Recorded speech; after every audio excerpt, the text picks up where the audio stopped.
जय श्री कृष्ण। आप सभी को रक्षाबंधन 2026 की ढेरों शुभकामनाएं। प्रिय भक्तों, आज के इस वीडियो में हम विशेष रूप से बात करेंगे आने वाले रक्षाबंधन के विषय में और रक्षाबंधन के साथ घट रही एक बहुत बड़ी घटना के विषय में। आप में से बहुत दर्शकों ने देखा होगा, सुना होगा कि रक्षाबंधन पर ग्रहण होगा।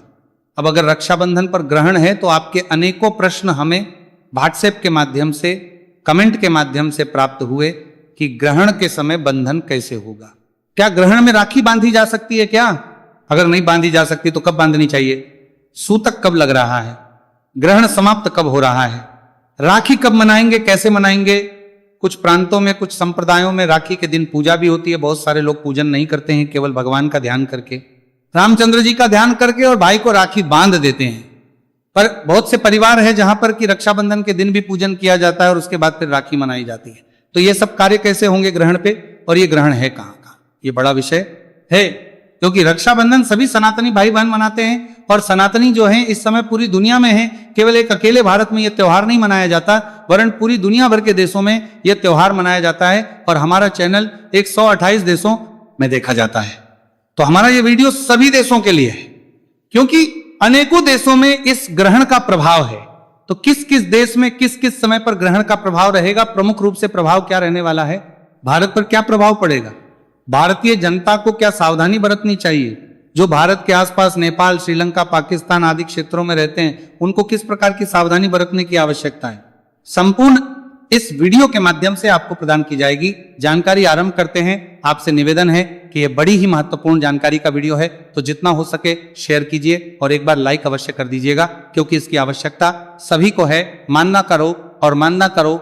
लीजिए, किसी देश में कोई रहता है, कोई बहन अपना टिकट बुक कर लें और पहुंच जाएं रक्षाबंधन के लिए। पता लगा वहां तो ग्रहण था और अब क्या करेंगे, तो अपना प्रोग्राम सभी लोग उसके अनुसार निर्धारित करें, जिसके ग्रहण और बाकी चीजों से बचा जा सके। तो इसीलिए मैंने बहुत पहले ये वीडियो बना दिया है, जिससे कि अधिक से अधिक लोग इसको देख पाएं और उसके अनुसार ही अपने कार्यों को निर्धारित करें, अपने प्रोग्राम को निर्धारित करें, अपने आने जाने के कार्यक्रम को निर्धारित करें, जिससे कि ऐन समय पर किसी प्रकार की परेशानी ना हो। क्योंकि जो भी एक देश से दूसरे देश आने जाने वाले हैं या एक शहर से दूसरे शहर आने जाने वाले हैं, सबको टिकट बहुत पहले ही बुक करनी होती है। तो आप सोच विचार के टिकट बुक कीजिए, पूरा वीडियो देखिए, समझिए, और मैं फिर प्रार्थना करूंगा कि इस जानकारी को अधिक से अधिक लोगों के पास शेयर कीजिए। एक तो यह कि जहां ग्रहण नहीं है वहां के लोग भ्रम की स्थिति से बाहर आएंगे। बहुत सारे लोग इसलिए परेशान रहते हैं क्योंकि उनको अनेकों वीडियो दिखते रहते हैं, तो उनको समझ नहीं आता कि सच्चाई क्या है, क्या उनके क्षेत्र में, उनके शहर में, उनके देश में ग्रहण है या नहीं है। तो उनका भ्रम दूर हो जाएगा और वो चिंता मुक्त रह के अपना प्रोग्राम बना पाएंगे, निर्धारित कर पाएंगे। जहां ग्रहण है उनको भी जब ये सही जानकारी, तो वो भी उसके अनुसार अपना कार्यक्रम बना पाएंगे। इसीलिए अधिक से अधिक लोगों के साथ इसको शेयर कीजिए। इस प्रकार से आप उनकी बड़ी सहायता कर रहे हैं, जिससे कि वो अपने कार्यक्रम को सही प्रकार से निर्धारित कर सके। प्रिय भक्तों, जो रक्षाबंधन का त्योहार है, ये श्रावण मास की पूर्णिमा को मनाया जाता है और इस बार सावन में बड़ी अद्भुत घटना घटित हो रही है। अद्भुत घटना यह कि सावन में दोनों ही ग्रहण पड़ रहे हैं। श्रावण मास की अमावस्या को सूर्य ग्रहण है और वे बड़ा पूर्ण सूर्य ग्रहण है, और श्रावण मास की पूर्णिमा जिस पर रक्षाबंधन का त्योहार मनाया जाता है, तो इस पूर्णिमा पर भी ग्रहण लगने जा रहा है। एक महीने में 2 ग्रहण, वो भी श्रावण मास में। इनका प्रभाव क्या है, कैसे रहेगा, किस राशि पर कैसा प्रभाव रहने वाला है, इसके लिए मैंने अलग से एक वीडियो बना दिया है, उसको देख लीजिएगा। क्योंकि ये साधारण संयोग नहीं है कि एक महीने में श्रावण मास में, क्योंकि कई बार आते हैं एक महीने में 2 पर वो श्रावण मास में आ जाए, इसकी संभावनाएं होती। अब बात आती है कि रक्षाबंधन को कैसे करना है। आप सभी जानते हैं रक्षाबंधन का जो त्योहार है वो भाई बहन का त्योहार है। बहनें अपने भाइयों की कलाई पे राखी बांधती है और भाई उनको उपहार स्वरूप जो द्रव्य दक्षिणा या जो भी उपहार देना होता है वह देते हैं। सुरक्षा की एक प्रकार से गारंटी होती है। भाई सदा अपनी बहनों की रक्षा तो करते ही हैं। आजकल तो बहनें स्वयं सक्षम हो गई हैं रक्षा करने में, लेकिन जो भाई बहन का प्यार है वो इस बंधन से और अधिक मजबूत होता है। इसीलिए इस त्योहार को केवल अभी से मनाया जाना आरंभ नहीं किया, ये आदिकाल से है, युगों युगों से मनाया जाता रहा। आप बात करें तो आरंभिक समय में जब राजा बलि हुए, सतयुग की बात है ये, जब राजा बलि हुए तो राजा बलि को माता लक्ष्मी ने राखी बांधी थी और राखी बांध के वो अपने स्वामी भगवान नारायण को राजा बलि से वापस लेके आई थी। आपको वृतांत ज्ञात होगा, पिछले दिनों ही जब हम पुराण सुना रहे तो उसमें वर्णन भी आया था जब हमने सुनाया था तो वहां राजा बलि का वृतांत था। अधिक मास में भी राजा बलि का वृतांत आपने श्रवण किया था। राजा बलि ने अपना सर्वस्व दान कर दिया। 3 पग भूमि मांगी भगवान नारायण ने, 2 पग में पूरा त्रिलोकी को नाप लिया। तीसरे पग के लिए जब बोला था तो राजा बलि ने कहा, प्रभु तीसरा पग, तीसरा कदम मेरे सर पे रखिए। जब तक मैं जीवित हूं मैं सब कुछ दान करूंगा, अपने वचन को मिथ्या नहीं होने दूंगा। जब भगवान को उसने अपना सिर समर्पित कर दिया तो भगवान ने कहा कि राजन, मैं तुम्हारी इस भक्ति से बड़ा प्रसन्न हूं, वर मांगो। तो राजा बलि ने कहा कि प्रभु अगर आप प्रसन्न हैं तो मेरे निवास स्थान पे आके वास कीजिए, आप वहीं रहिए, यही मेरी इच्छा है। तो भगवान नारायण तथास्तु कहते हैं और इस कारण से भगवान को राजा बलि के यहाँ वास करना पड़ता है। तब रक्षाबंधन के समय पर मां लक्ष्मी जाती है, राजा बलि को राखी बांधती है और उपहार के रूप में अपने पति को पुनः प्राप्त करती है। तब से यह रक्षाबंधन की प्रथा चली आ रही है। आप देखिए, जब द्वापर की बात करेंगे तो द्वापर में भगवान श्री कृष्ण को देवी द्रौपदी ने राखी बांधी थी, इसके भी वृतांत मिलते। इसके बाद कलयुग आया। कलयुग में भी मुगल काल के समय से अनेकों हैं जो बताते हैं कि रक्षाबंधन का त्योहार होता आया था। मुगल सम्राटों को भी राखी बांधी गई थी, जो राजपूताना महिलाएं थी उन्होंने मुगल को राखी बांधी थी। इस प्रकार की अनेकों कथाएं और वृतांत सामने आते हैं। इस त्योहार का बड़ा महत्व है, ये बड़ा पावन है और पवित्र है। और जब इस त्योहार पे ग्रहण आ जाए तो परेशानी ये होती है कि ग्रहण का जब सूतक लग जाता है ना, तो सूतक लगने के बाद से ही कोई भी शुभ मांगलिक कार्य नहीं किया जाता है। जैसे ही ग्रहण का सूतक लग गया, सभी शुभ मांगलिक कार्यों पर प्रतिबंध लग जाता है, पूजा पाठ पे प्रतिबंध लग जाता है, कोई भी उत्तम कार्य होता ही नहीं है। ये प्रथम नियम है। ग्रहण का सूतक लगने से पहले ही आपको मंदिर के पट बंद कर देने होते हैं, ना भगवान को भोग लगा सकते हैं। और कोई भी शुभ कार्य, खुशियां मनाने का जो कार्य है ना, उत्सव मनाने का कार्य, वो ग्रहण में नहीं हो सकता। इसी कारण से ग्रहण में रक्षाबंधन नहीं मनाया जा सकता। क्यों? क्योंकि रक्षाबंधन अपने आप में एक उत्सव है, खुशियों का त्योहार है, और जो ग्रहण चल रहा हो उस समय में खुशियां मनाना वर्जित कहा गया है। इसीलिए मैं कह रहा हूं कि जहां जहां ग्रहण है वहां वहां रक्षाबंधन पर बड़ा सा मंडरा रहा है एक प्रकार से कि रक्षाबंधन मनेगा कैसे। ग्रहण के सूतक को समझना बड़ा आवश्यक हो जाएगा। वहां पे कारण क्या है? देखिए, ग्रहण जो होता है वो तो 2 घंटे से लेके 6 घंटे तक का ही होता है, पर जो सूतक है ना वो बहुत बड़ा होता है। सूतक ग्रहण से लगभग 12 घंटे पहले आरंभ हो जाता है। अगर सूर्य ग्रहण है तो सूतक 12 घंटे पहले आरंभ हो जाता है, और चंद्र ग्रहण है तो सूतक 9 घंटे पहले लग जाता है। तो ऐसे में लगने के बाद कोई कार्य होता नहीं है, और यूं देखिए कि आप पूरे के पूरे लगभग 12 से 15 घंटे इसी में निकल जाते हैं। ग्रहण के समय कुछ भी खाने पीने की मनाही होती है। ग्रहण के समय बाहर नहीं निकलना चाहिए। जो माताएं बहनें गर्भवती हैं उन्हें तो विशेष रूप से ध्यान रखना होता है। तो ग्रहण के समय अपने भाइयों को राखी बांधने कैसे जाए, इसमें भी बड़ी अड़चने होती हैं। ग्रहण के समय गर्भवती माताओं बहनों को विशेष ध्यान रखने की आवश्यकता होती है। पर मैं यहाँ एक बात बताऊं आपको जो आपके बड़े काम की है, कि इसमें डरना नहीं होता। हमारे समाज में क्या है कि गर्भवती माताओं बहनों को डराया बहुत जाता है ग्रहण को लेके, पर ग्रहण डरने का विषय नहीं है। ग्रहण सावधान रहने का विषय है। अगर सावधान होकर आप कोई भी कार्य करेंगे ना तो उसमें किसी प्रकार का दोष नहीं है और किसी प्रकार की हानि नहीं है। सावधानी बड़ी आवश्यक है।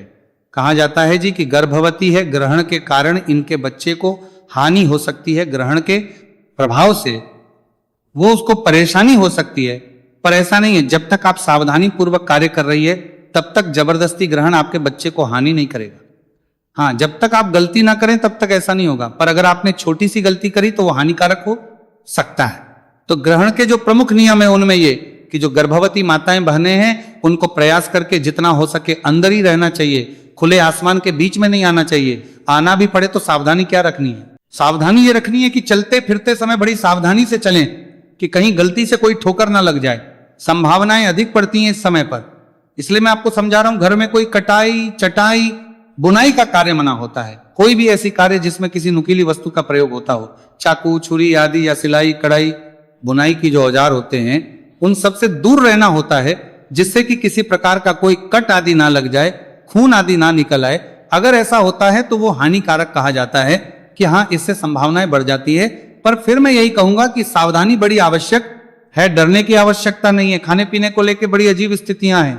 कुछ लोग कहते हैं कि नहीं खाना चाहिए। हाँ, ग्रहण के नियम तो ये कहते हैं कि ग्रहण के समय हमें कुछ भी खाना पीना नहीं चाहिए, परंतु जो गर्भवती माताएं बहनें हैं उनको सावधानी पूर्वक खिलाया जा सकता है, उनके लिए दोष नहीं है, बस शुद्ध का ध्यान रखें, क्योंकि ग्रहण के समय हानिकारक जीवाणु जो है वो वातावरण में होता है कि भोजन को दूषित कर सकता है, जिससे बीमार हो सकते हैं। इसीलिए ताजा बना हुआ शुद्ध और सात्विक आहार लें, वहां आपके लिए उत्तम रहेगा। भूखे नहीं रहना चाहिए, क्योंकि भूखे रहने से आपके शिशु को उसका नुकसान हो सकता है, उसका वजन कम हो सकता है। जब आप भूखे रहेंगे तो बच्चे को भी भोजन नहीं मिलेगा, तो थोड़ा थोड़ा करके आप खा सकते हैं, खाने की मनाही नहीं है। यहाँ तक कि बुजुर्गों के लिए और जो छोटे बच्चे हैं उनके लिए और जो जिन्हें दवाइयां लेनी है उनके लिए ग्रहण में खाने का दोष नहीं है। सावधानी पूर्वक ये सभी लोग खा सकते हैं। अच्छा भोजन खाएं और स्वच्छ भोजन खाएं। विशेष रूप से गर्भवती माताओं के लिए मैं कहूं तो सोने की मनाही होती है कि ग्रहण के समय आपको सोना नहीं चाहिए, निद्रा में नहीं जाना चाहिए। लेट भी सकते हैं, क्योंकि ऐसा भी नहीं है कि आप बैठे ही रहें। 12-15 घंटे गर्भस्थ अवस्था में बैठे रहना भी संभव नहीं किसी के लिए, पर आपने निद्रा में नहीं जाना होता, सोना नहीं होता, लेट सकते हैं आप। भगवान का भजन करते हुए आपको दिन व्यतीत करना है। जो ग्रहण का समय है, भगवान का नाम सुमिरण करते हुए, स्मरण करते हुए व्यतीत कीजिए। भगवान का ध्यान कीजिए, भगवान के स्तोत्र सुनिए, जितना हो सके स्तोत्र सुनिए, पाठ सुनिए, यह कल्याणकारी होता है। इस प्रकार से ग्रहण के समय को व्यतीत कीजिए। ग्रहण में दान अवश्य देना चाहिए। ग्रहण का दान श्रेष्ठ दान कहा गया है। जो भी आप दान देना चाहें कीजिए, लेकिन ग्रहण में आप किसी भी प्रकार से दान अवश्य दीजिए। इस दान का पुण्य फल बहुत है और यह दान तो सभी को करना चाहिए। मैं केवल गर्भवती माताओं बहनों को नहीं कह रहा, यह सभी के लिए है दान। ग्रहण का दान महादान कहा गया है, इसका पुण्य बहुत लिखा है शास्त्रों में। क्या दान करें? अन्न, धन, वस्त्र, जो भी आप वस्तु दान देना चाहे। जब ग्रहण चल रहा है तो मन में संकल्प कर लें कि प्रभु इस आज के इस ग्रहण पर मैं ये वस्तु दान देने का संकल्प करता हूं, ये मैं आपके निमित्त अर्पित करूंगा। और जब ग्रहण समाप्त हो जाए तो वह वस्तु दान दे दीजिए। तो ऑनलाइन दान के बड़े माध्यम है। आप ग्रहण के समय किसी भी संस्थान को द्रव्य, दक्षिणा आदि, धन आदि भेज सकते हैं। ग्रहण पर जितना दान करेंगे उत्तम रहेगा। बाकी ग्रहण के जो अन्य नियम हैं मैंने दूसरे वीडियो में बहुत सारे बता रखे हैं, आप वहां से देख लीजिएगा, क्योंकि आपके प्रश्न तो है उनसे संबंधित। लेकिन अगर उनके प्रश्नों के उत्तर यहां दूंगा तो ये जो मूल विषय है ना हमारा, वो कहीं छुप जाएगा और ये वीडियो बहुत बड़ा हो जाएगा। आपके और जो प्रश्न है उनके लिए मैंने अभी एक और वीडियो बनाया था, अमावस्या पर ग्रहण तो क्या करें क्या ना करें, उस वीडियो को देख लीजिएगा। उसमें सारी जानकारी है, बाकी कि दिन कैसे बिताना है, बाकी लोगों को क्या करना है, कैसे करना है। अब बात आती है कि रक्षाबंधन कब शुरू हो रहा है, कब मनाना है, और रक्षाबंधन पर जो ग्रहण है वो कब शुरू हो रहा है, सूतक कब शुरू हो रहा है और उसका प्रभाव कहां कहां रहेगा। प्रिय भक्तों, रक्षाबंधन का त्योहार श्रवण मास की पूर्णिमा को मनाया जाता है। पूर्णिमा तिथि की शुरुआत हो रही है 27 अगस्त को सुबह 9:08 पर और 28 अगस्त को सुबह 9:47 पर यह समाप्त हो जाएगी भारतीय दिल्ली के समय के अनुसार। ऐसे में उदया तिथि मान के अनुसार पूर्णिमा रहेगी 28 अगस्त को। और शास्त्रीय ये कहते हैं कि जिस दिन उदया व्यापिनी पूर्णिमा हो उसी दिन रक्षाबंधन का त्योहार मनाया जाना चाहिए। चतुर्दशी वेधा जो एक पूर्णिमा कही गई है उसमें रक्षाबंधन नहीं मनाया जाता है। जब सूर्य के मुख से पूर्णिमा हो उस दिन रक्षाबंधन मनाया जाता है, इसीलिए रक्षाबंधन का त्योहार मनाया जाएगा। 28 तारीख को अब देखते हैं कि ग्रहण जो है वो कितना प्रभावी है, कहां कहां है, किन किन देशों में इसका प्रभाव रहेगा और कितने बजे इसका सूतक लग रहा है, भारत में कितने बजे तक सूतक रहेगा, क्या प्रभाव रहेगा। तो ये जो ग्रहण है इसका प्रभाव कहां कहां रहने वाला है और कब ये शुरू हो रहा है, इसके विषय में मैं आपको जानकारी देता हूं। देखिए, सबसे पहले हम भारत से शुरू करते हैं, क्योंकि हमारे अधिकतर दर्शक जो हैं वो भारत से हैं।